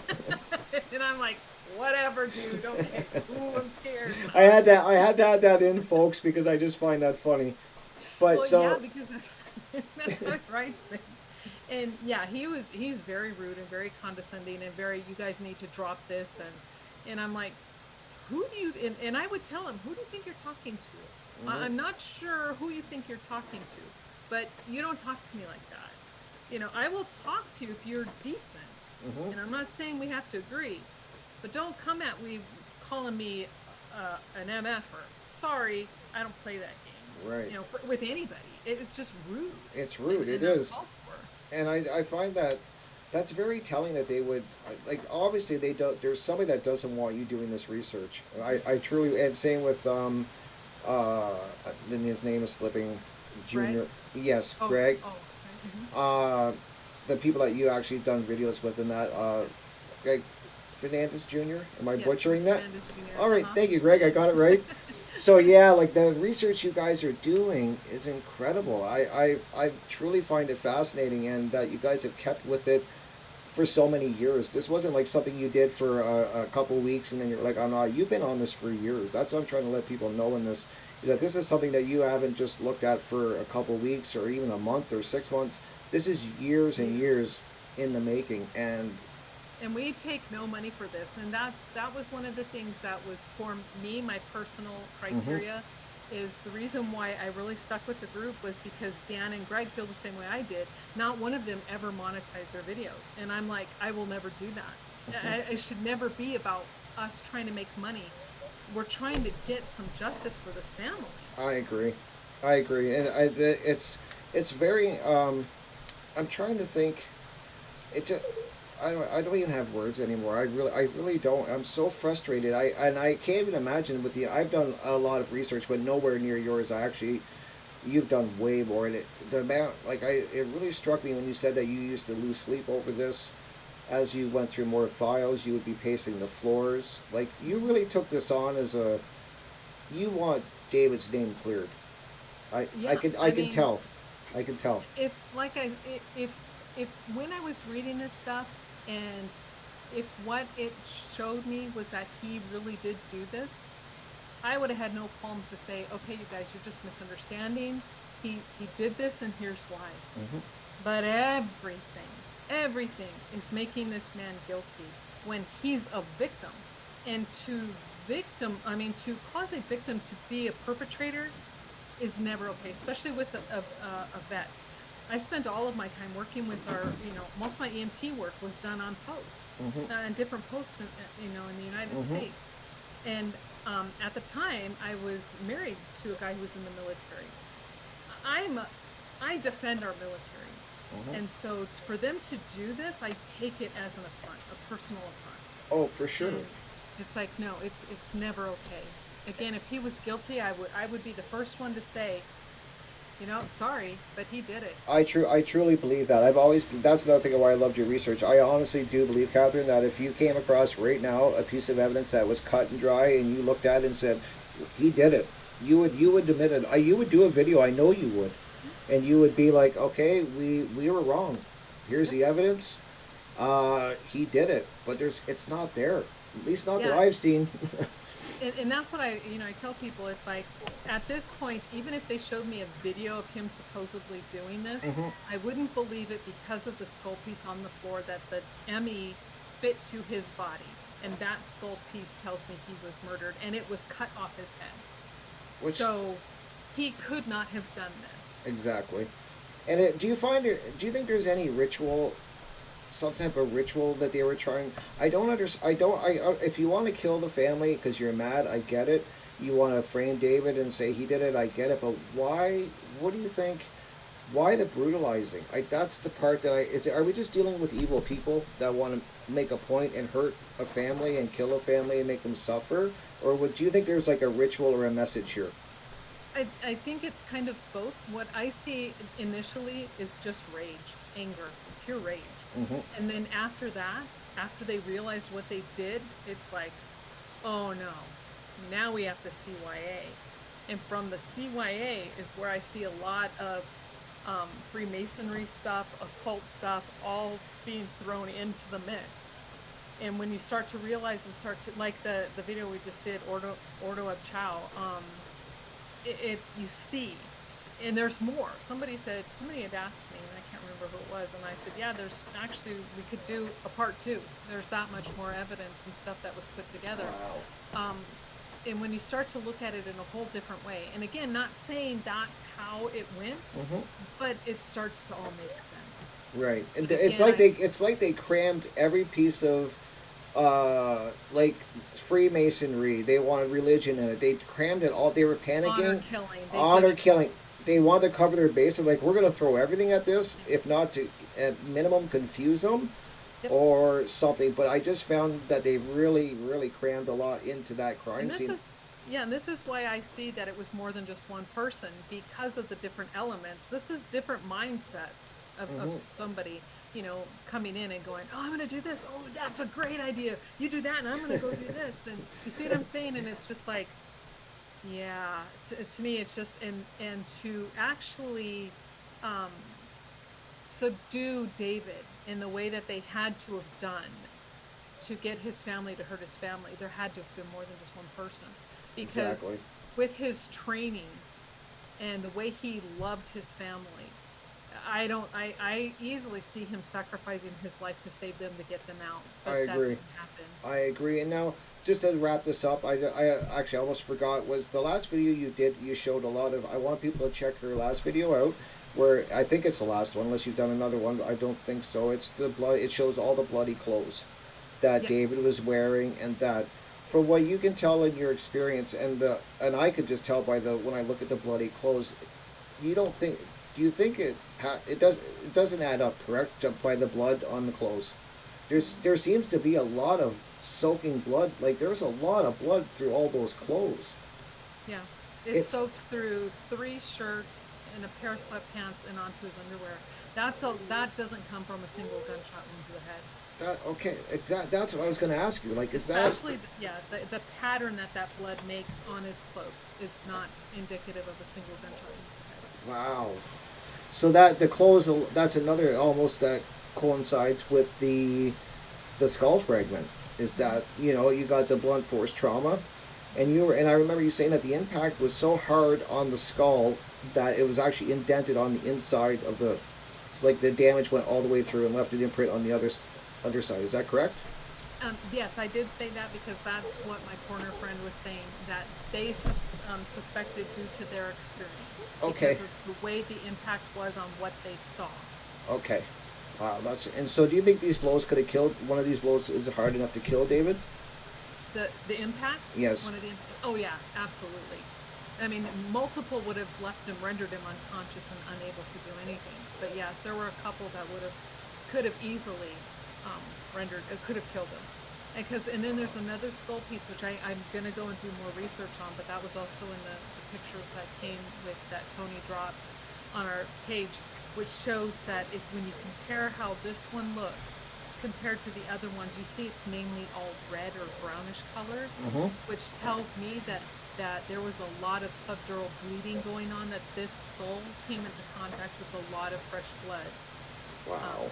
So he could have been beaten for days, weeks. I don't know for how long, but we know it was multiple impacts. Yeah, but we know he lost a minimum of 32 pounds. And that can't happen after death. I don't know anything about a body that passes away. Like, do you lose weight when you die right away, Like or that. that's an extreme amount of weight for somebody to Because lose? Kamel's, her body weight and Rania's were pretty much right on line with what they were before. Oh, David's really? was not. Okay, I missed that. So that doesn't make sense then. Like, again, like, none of this adds up. Incredible, Michelle. I don't. Is there any? Okay, to wrap this up, is there anything you want to say? Do you want to promote your channel? Do you have any final thoughts on this case and what you want people to look into? Yeah, I just want to say thank you for being willing to jump on board and get out there, because I think the more people that start having channels and covering this, I think the better chance we have. And anything that you need from us or the group, and I know Greg would be willing to help you, Sophia would be willing to help you, Dan when he gets back into the swing of things. You have a whole group of people at the Justice for David Crowley and family page on Facebook there are so many people, and I have a lot of people contacting me because they're seeing things now. They're picking things up in different photos, and so I'm going back and forth with them, and we're researching what they're finding. There are so many people. It's not just me. It's not just Greg, but a lot of people, and I just can't say thank you enough. But Oh, keep you're it up. very, yeah, you're And very welcome. You inspired me to do this. You really did. I enjoy your videos that much. Do you think that if there's enough people that get behind this and we start doing more videos, that it could be cause a landslide, like a tipping effect for the police, where they would have to open this? I believe that the more people that cover this, the more attention we will get. And at the very beginning, when the group first started and I first joined the group, Mm-hmm. somehow the news station down where I was living found out about it, and they contacted me, and they're like, we'd like to know a story. What's your connection? And at the time, I didn't really have a connection, and I didn't want to tell anybody what my past history. I mean, okay, I was born in Minneapolis. Okay. I'm from Minnesota, so that's kind of another connection for me. But at the time, I'm like, well, we're not really growing, and so they kind of dropped it. Okay. But I think if they knew now, we went from like a couple thousand to where we're at almost 10,000 now Mm-hmm. people in the group, and that now more and more people are starting to do videos. I really think that we'll be able to get the media's attention, at least a local news station somewhere Okay. that would cover it, That would be which will be amazing. It would be amazing because I really want to help try to clear this man's name. And as you say, I'm like you. If there's ever evidence that comes along that clearly shows he did it, I would be the first to say he did it. I really would. And I wouldn't want to say, I would hurt me to say that because I don't want to Mhm. believe he had it in him, and I don't believe he had it in him to do this. And I want to see his name cleared, because that's an awful thing to have stuck to your name, that you somehow snapped one day and murdered your family and yourself. I couldn't imagine, and I can't imagine what both families are even going through now. Like, is anyone trying? Where did the family stand with all of this? Are they all for you and doing videos? Or are they staying silent? um, I don't, I have no idea. I know David's family, as far as I know, they've never contacted me. I suspect at one point Sidra contacted me, but under a different name, but I have no proof of that. Okay, Because they were pretty much at the very beginning were asking me, where did you get this, and so not to stay away from it, but where are you finding your information, I kind of see. thing. But as soon as I let them know where I was getting this and how I found it, I never heard from that person again. So that's what made me suspect it was Sidra. Um, but yeah, nobody, the You, families have never reached out to me. incredible. You think they would want his name cleared? I know if it I was would think so. I would Yeah. think that if it was my family member, I would be trying. I'd be backing all of you people up, and if anything, to even improve if he did do it. But let's have a fair investigation. I just don't think. Right. I think this was. I really think, like you said, this was rushed from the beginning. They didn't have many murder experience, and I think they went in and just said he did it.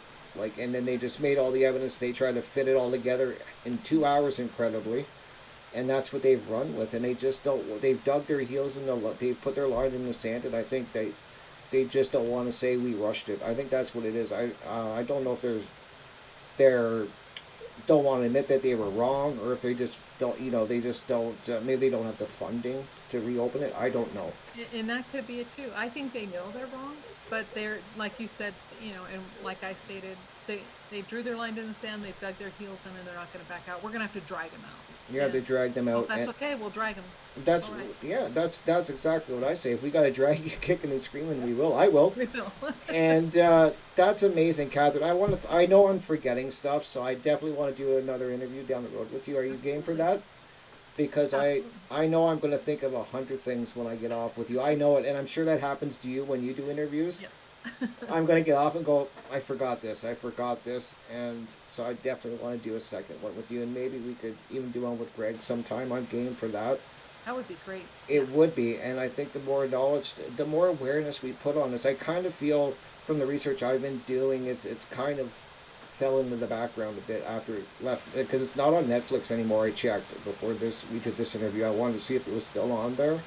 So it's going to disappear, and I don't want that to happen. I don't want this man to live with that. It really bothers me. I don't want his name being tarnished like this. Right. And So I'm hoping the more that we talk about it and the more videos we do, we can start sparking it up again, like you said, and I'm totally for that. I really want to help. I try to help. Well, I think you're going to do a lot of help, so keep it up. Oh, thank you so Glad to much. have you aboard. Oh, well, thank you. And I can't believe I got to do an interview with you. It's amazing. I've watched so many of your videos, and I was like, someday I'm going to interview this lady because like I said, your research is incredible, and the stuff you've come across, it's really compelling stuff. Anytime I have a friend or a family member that I have a few friends that I'm introducing this case to them, and I send them right to your channel. I'm like, you have to watch all of her stuff in order, and I said, you will see what she's pointing out. And when they come back to me, they're like, this is incredible. Like, how did the police come to this? And these are people that don't know anything about investigations. Yeah, and I would like to give, kind of a shout out. Am I considered an armchair detective? Yeah, probably. But I also had jobs where I worked for some attorneys in a previous life, and they taught me how to research. They taught me where to go look for things. And then again, being part of the FBI profiling groups when internet was still young, when you could do things like that.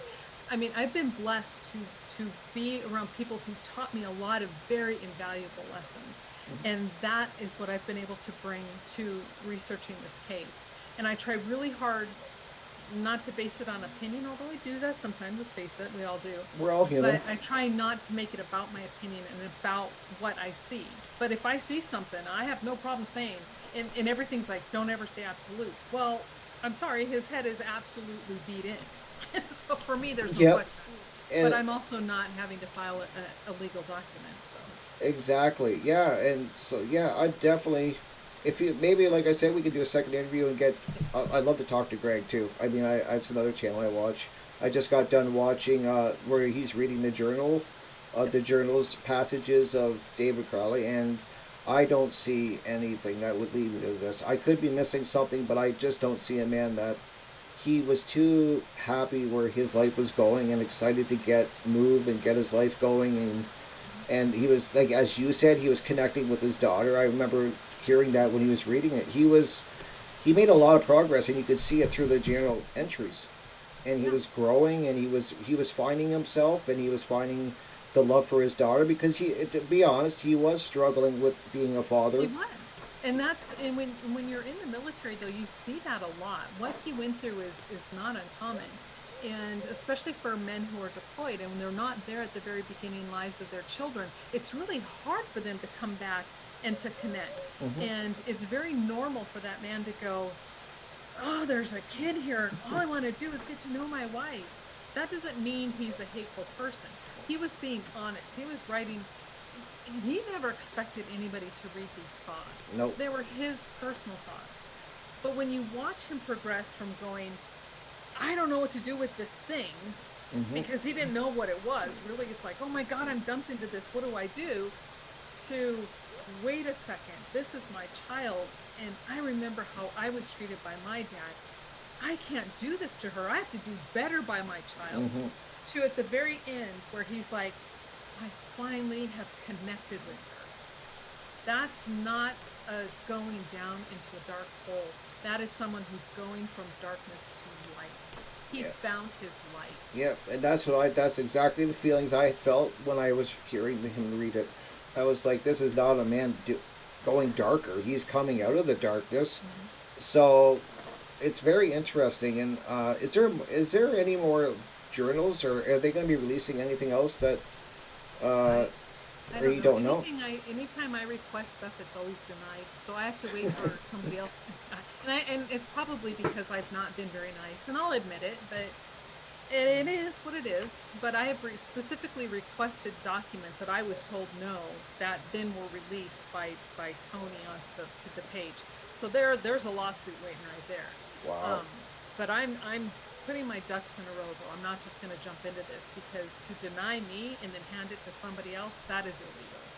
So that's very strange. Yeah, like I mean, you get the most flack when you're in the right area, the way I look at it. And you're big. I know you've got a lot of flack, and I've heard you say in videos that you've gotten threats before. And I find that, if you weren't scaring people with your research, they wouldn't be doing this. And there's something that they don't want you. I don't think they want you nosing around too much. That's my belief. That they don't want people poking around too much, and so they're going to try to threaten you very cheaply. And all they have to do is just say, we made a mistake, he was murdered, and it will remain unsolved. And I will walk away. And I, it's not because they're giving me my way, but it's because they're admitting that the evidence they gave us shows he was murdered. And if they want me to walk, that's all they have to do. yeah. Clear his name. That's all I'm asking. No, I agree.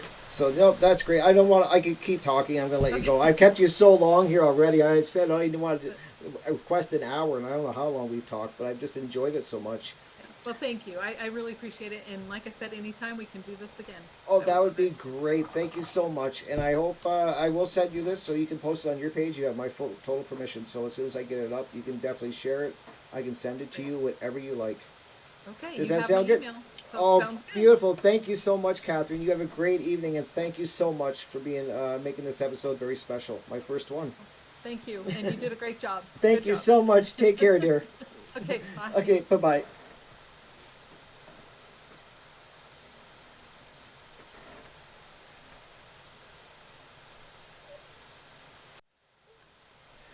Well, there you have it, folks. What an amazing interview. I'm telling you guys, this was an interview that I've been wanting to do for a long time. And what an amazing guest. I want to thank you once again, Catherine. I know I've been thanking you over and over again, but I just want to thank you again. You guys really, really have to go to her page. It's Catherine Michele.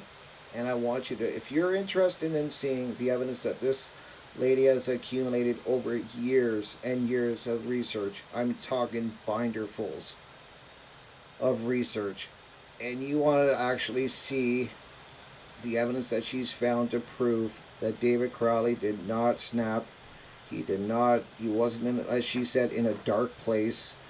And that this man was framed.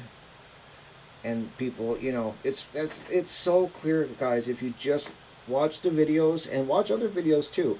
I'm not saying you have to get all your information just from her page. There's a lot of other pages that go over the evidence too. I hope to get those people on as guests as well, because their research is incredible. And I mean, you heard some of the evidence tonight, guys. I mean, what do you want me to say?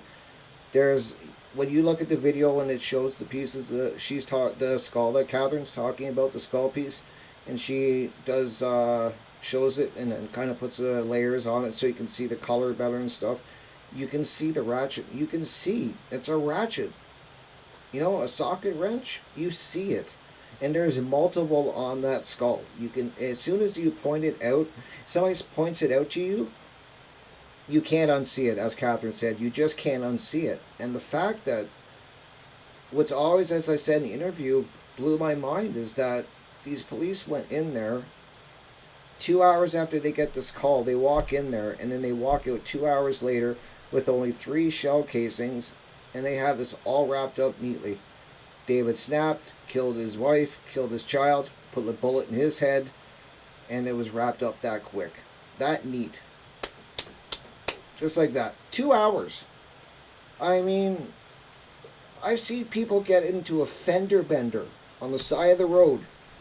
I've seen people get into a fender bender on the side of the road, and it take more than 2 hours for the police to go through the evidence, talk to both people that were, multiple people that were in the car, write their notes, take pictures, all the insurance stuff. It's taken more than 2 hours. But they want us to believe that the police walk into this scene, and all these medical people, they walk into a scene that's have a dog living there supposedly, who's done tons of damage to the body supposedly, to the house supposedly.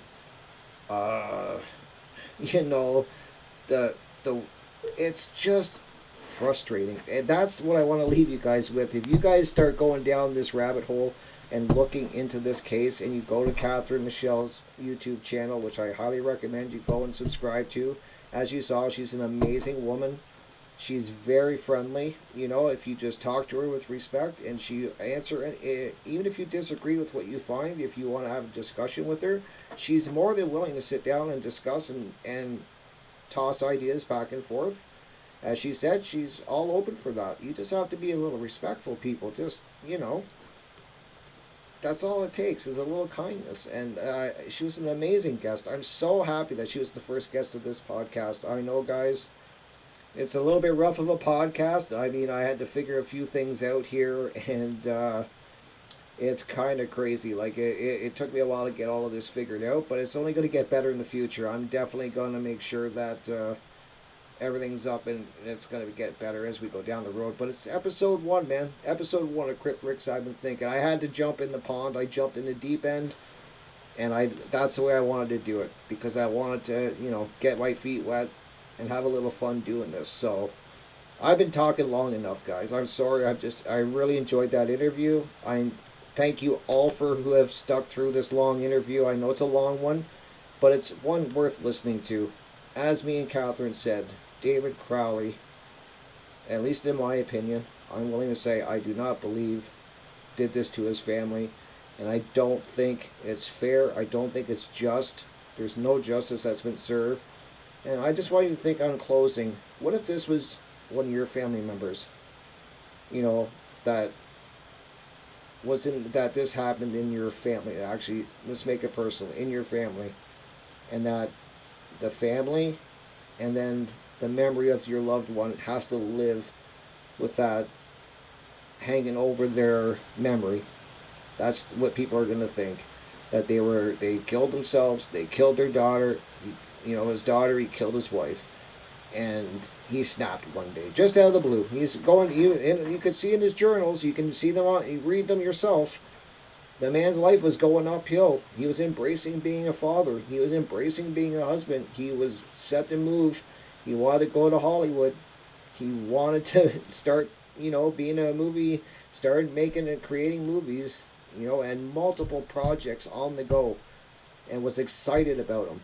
And there's no evidence that they could find in terabytes of information that this man was going down into a dark place and he was losing his grip with reality, and it just made him snap one day. And I know I keep saying that, but my goal is to get involved, and I've been following this case since the day it happened. I was actually following David Crowley's, as I said at the beginning. I was following his videos from when he was making little clips and putting them up on his Gray State YouTube channel. And I was watching updates of his movie and what he was talking about in interviews and stuff like that to where we are now. And it's my goal, and I hope that someday enough people get behind this, take the time to do the research, watch people's videos that have done an amazing amount of research, and just maybe someday we can get this case reopened, or at least looked at again, and that this man's name can be cleared. And in my opinion, he can rest. His family can rest. His his other family members can rest, but knowing that he didn't do this, and that if it does ever come to that the people that did perpetrate this murder, who did do this to this family, are brought to justice. Because a scary thought is that if he's innocent and somebody did this to David Crowley and his family, these people have not been brought to justice, and they are living or could be living in your neighborhood. And that is something that is very scary to think about, that these people are still walking free. And the amount of brutality that, when you look into this case, that these people did to this family, it's scary. And to me, I can only, as I said to Catherine, I can only call it evil. And that's where I want to leave it. I want to see justice for David Crowley. And I'll leave it with this, and I honestly mean this when I say it. If evidence comes forward in the future where it's a cut and dry, indisputable evidence that David did do this to his family and to himself, I'll be the first to admit that I was wrong, and that it was an awful thing that he did, and that even though the evidence showed we thought that he didn't do it, there is now evidence that he did. I'd be the first to admit that we were wrong and that he did it, and I think Catherine will back me up and say, when I say that she would admit it, she actually did say that during the interview. She has no problem in saying that. If there's indisputable evidence that cannot be refuted that he did it, or that that he did do it. she would admit she's wrong, and I think everybody researching this case would admit that they were wrong. But as I stand right now, there's just too many red flags all over this investigation, and I've thought that from day one. So that's what I'm going to leave you with, guys. I'm sorry this was, like as I said, a long interview, a long video in general, but you know, to me it was worthwhile, and I want to thank everybody here who checked out this video. Please leave a thumbs up if you liked it. Please subscribe to my channel. I'm going to build this channel up one person at a time, and I'm just want that. I'm in it for the slow, steady haul, and that would be amazing. So if you want to subscribe, that would be great. I'm hoping to have more interviews in the future with Catherine and some other people that are involved in this case, and I got other great interviews coming up with a lot of other different things. Like I said, it's a channel about what I've been thinking. So thank you all for joining. Have a great day, great evening, wherever it is where you may be, and please check out my next video, and I'm going to keep you just guessing what it's going to be. Have a great time, guys, and thank you so much for joining in and being part of my very first episode. It's the first one, so thank you for being here. Take care, guys.